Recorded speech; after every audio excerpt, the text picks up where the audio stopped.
So, welcome to the Skills Exchange Sunday. Today we have Andy Maddox on the show to talk about his fundraiser. We have Lori from Northern California. She's our studio audience. Today we're going to talk about Andy's bowling tournament.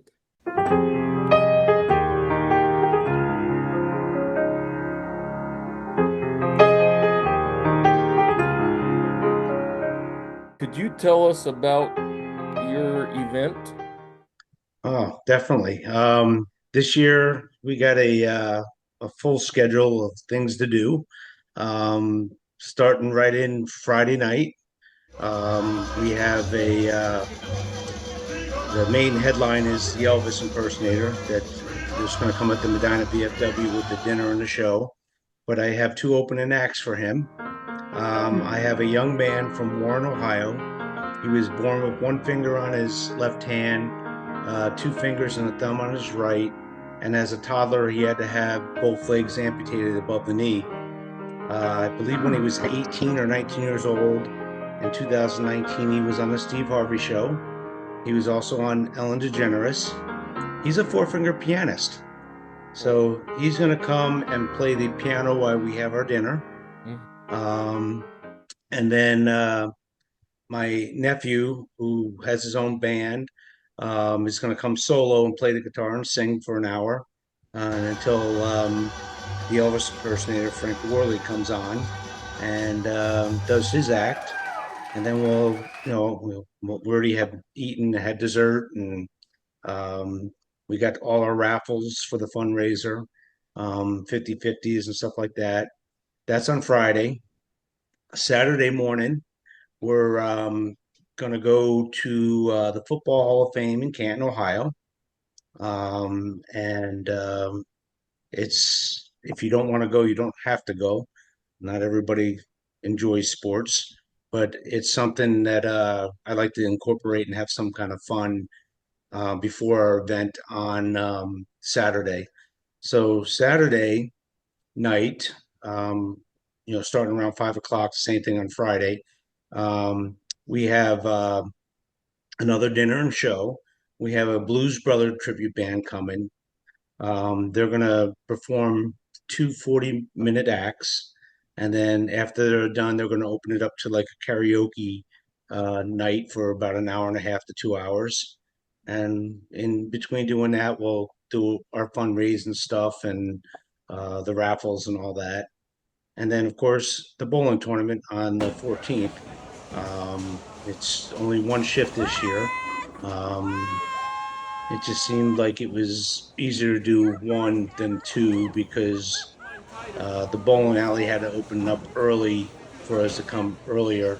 And when we only had 20 people there last year in the morning shift, it wasn't a good turnout for the bowling alley to bring in three or four people to work. Well, we didn't have that many people there. So we decided we're just going to go down to one shift and start at 12 instead of one. So make it a little easier on everybody. Yeah. What was the motivation to create a bowling event like this? Well, first of all, Ronnie. Secondly, Sean, because Sean was telling me that, when Ronnie first started out his bowling tournament, um, it was like a one-day event. And um, it not saying it wasn't organized or chaotic or whatever, but everybody's learning. And you got to start out slow. And then Ronnie turned around and got his bowling tournament to 2 days, and a good turnout, good crowd of people. Always has awesome stuff to raffle off. Um, but Sean was telling me, she goes, Andy, we're going to have to maybe start it off with a 1 day event. And I said, we could do that, but the bowling's not till Sunday, and we got people coming on Friday, so I need to come Yeah. up with something different. So that's how I started doing like a dinner and a show. We first started off on Friday where we got together as a group, and then we were able to, hang out and talk. And get to know each other, new people coming to the events.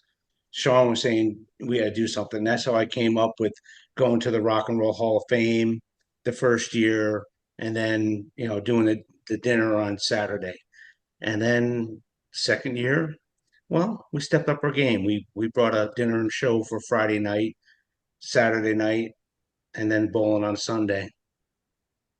So, but they were my two people that got me motivated to do this, and turning, getting the seeing the people coming to the event, and all the organization you had to do to organizing, getting everything scheduled, getting the food, the menus, the entertainment, the raffles, and putting everything together. It was just that's what motivated me to do it all, Hmm. to help out a great organization that's helping us. There's a lot of different nonprofits in the world, but yours benefits enhancing skills for life. Can you tell us how enhancing skills for life, why you chose them for your nonprofit to Well, I chose them because after my accident, I got involved with the Enhancing Skills for Life from my occupational therapist who told me about it. And I went to Skills for Life 6, and it was just amazing. I didn't know other amputees. And, you always feel like you're the only one out there. And, so I went to this event and met probably about 16 other people who were electrocuted like I was.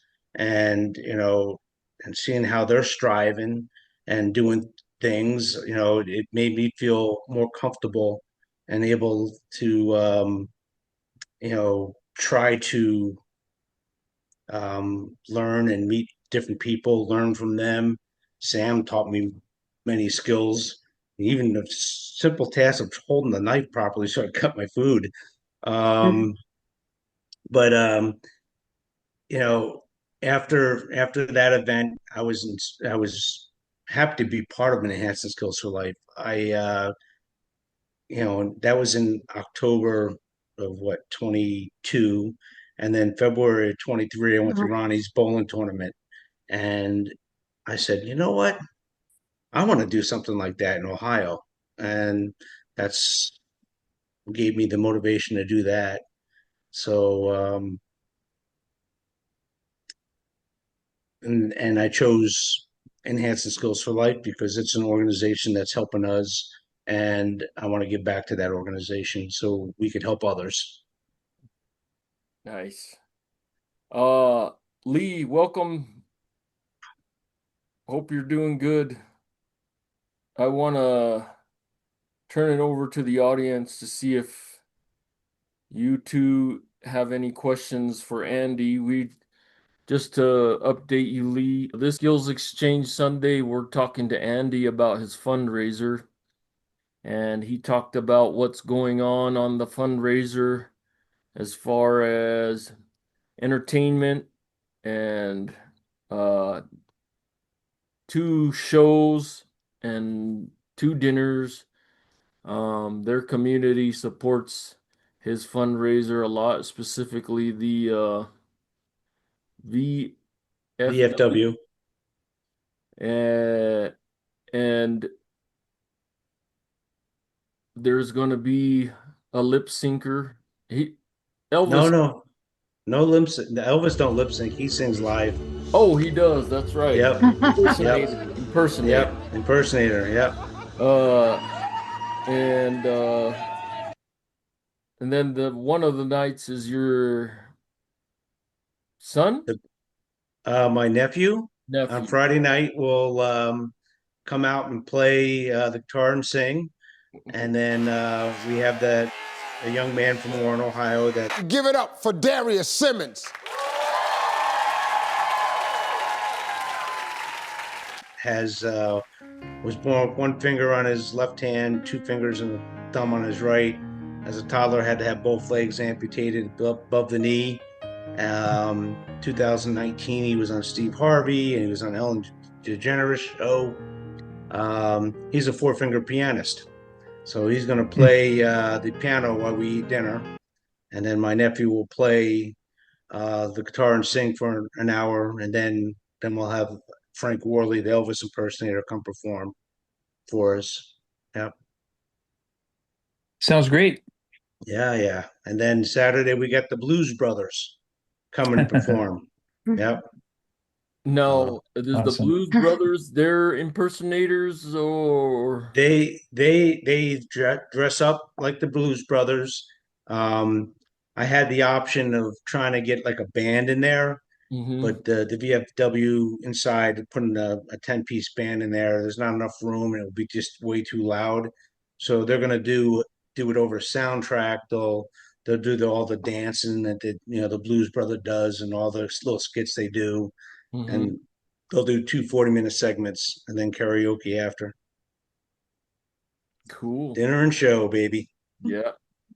And then we talked about the motivation for Andy to create this event and also the motivation for the event proceeds to go to enhancing skills for life.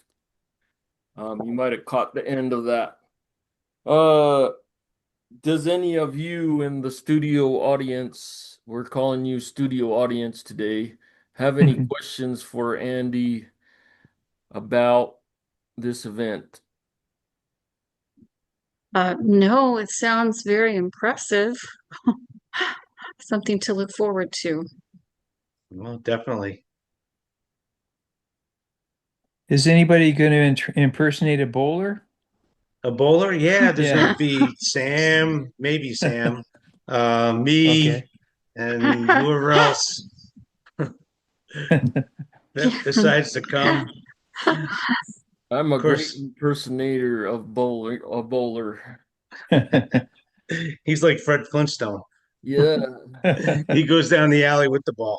I Oh, I good. also talk a lot of trash, but only to the ones I know I can beat. Fair Uh, enough. He also puts on a turkey outfit and bowls.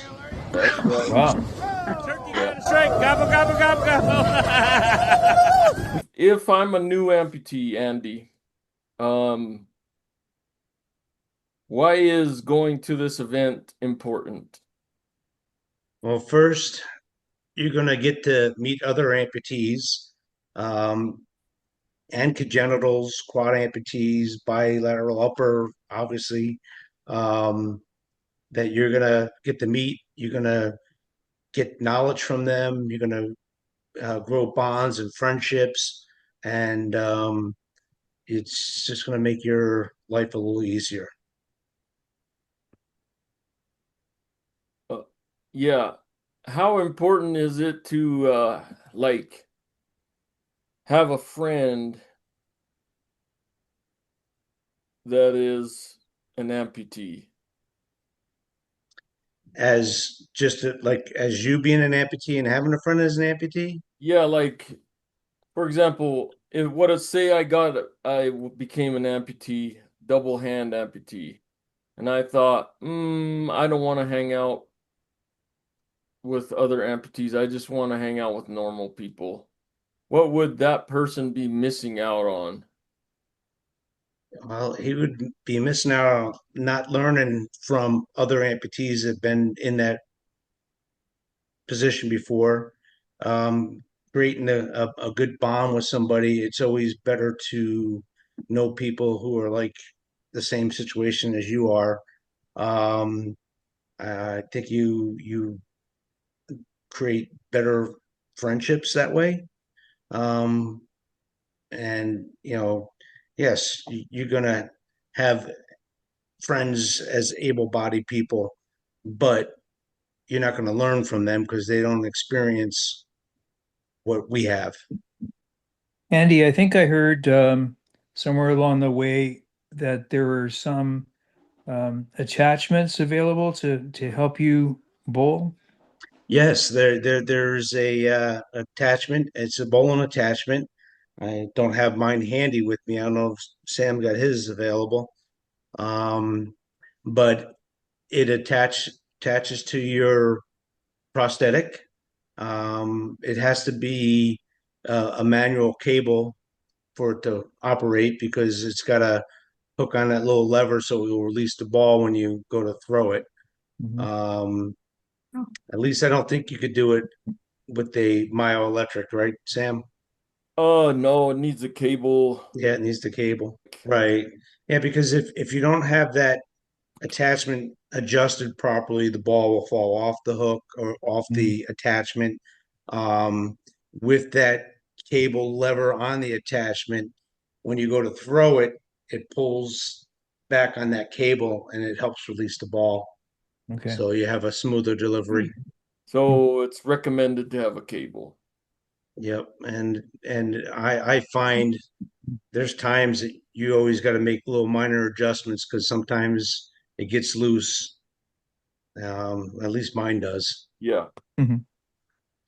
And Yeah. it just takes a 7/16 wrench, and you usually just got to give it a little tweak, and it's usually enough to make it tight enough to so the ball doesn't fall off.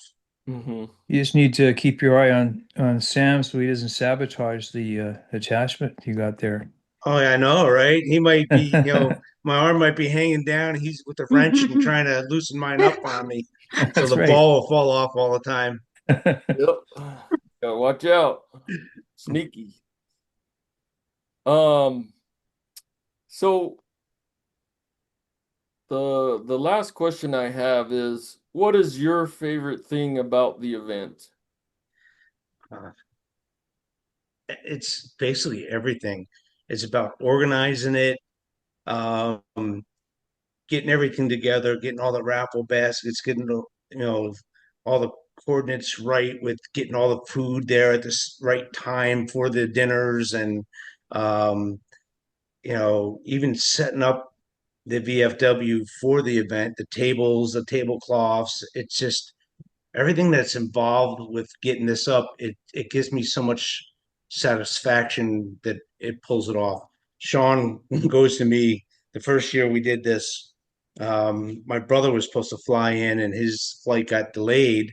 So we went to. I had picked up Sean, Ronnie, and Ann, Ronnie's wife, and so we had some time to kill. I said, "You guys, did you eat at lunch yet?" And they said, "No." So we went out to lunch, and we're just sitting there talking. And Sean goes to me, "Andy, how can you do this?" And I said, "What do you mean?" She goes, "Be so calm."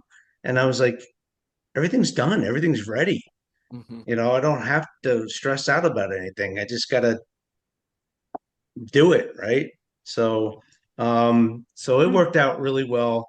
Um, it's really rewarding to see the smiles on the faces of everybody. And I'm not just talking about people from Enhanced Skills for Life. Um, it's the people in my community that come support us, me, Enhancing Skills for Life. It's just satisfaction. Everything from start to finish. Um, so it's a fun time. I try to make it fun. So, but that's what it everything from start to end. Cool. Um, and of I, course, raising the money for a great cause. I have another follow-up question, but Lee, did you have a question? I saw you unmuting. I was just I'm not sure I know the date. Oh, it's September 12th, which is a Friday. Okay. That's when we're doing the Elvis and the dinner. The 13th is the Blues Brother with the dinner. And then the bowling's on the 14th of September. Okay. Thanks. Yep. I was gonna ask about, so I know that as a person that got hurt working, it creates a hard time working.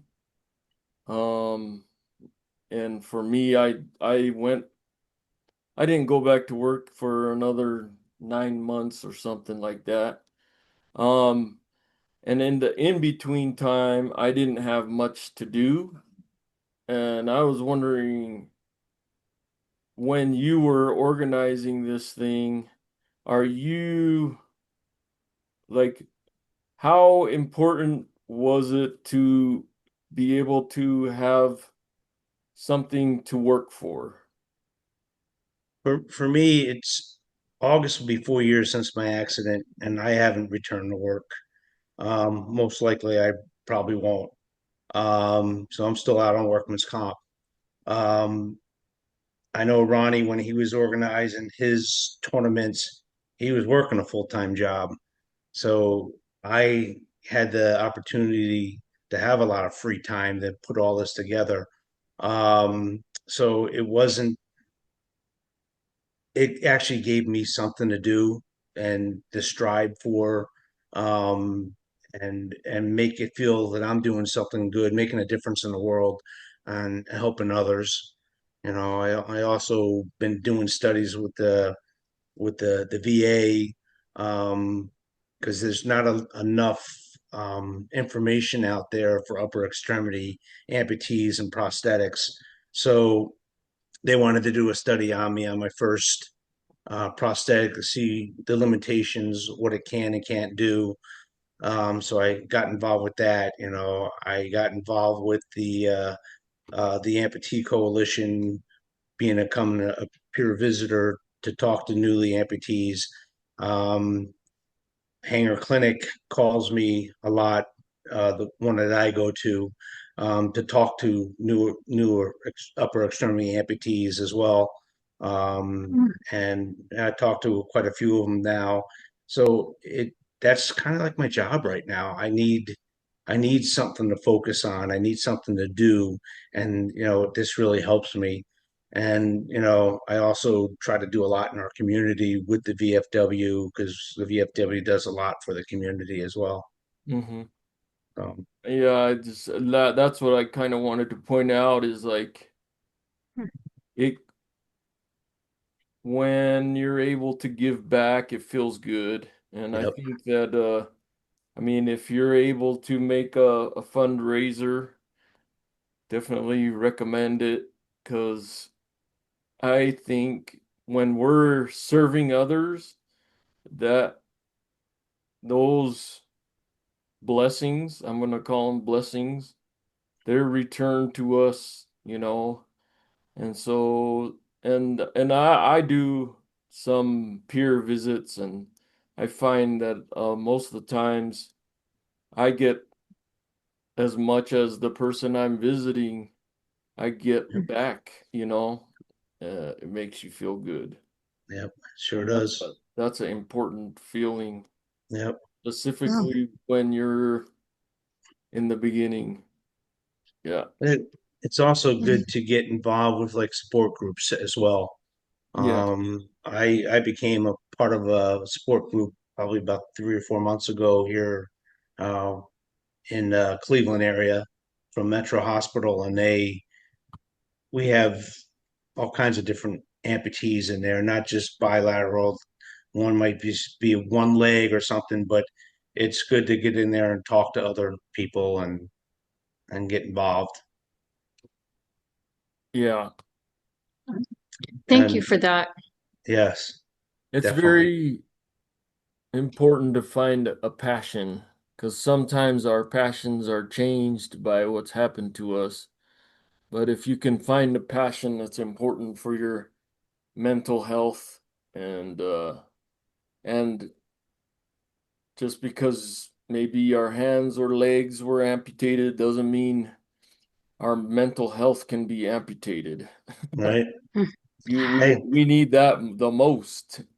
So, I feel Yeah. like I'm the same person that I always was. yeah. I haven't changed my personality. Um, you just got to keep moving on. You got to accept what happened, and we just got to live life Hmm. because enhanced skills for life is showing, hey, we could do that. Yeah. Um, so that's our show for today as far as the bowling.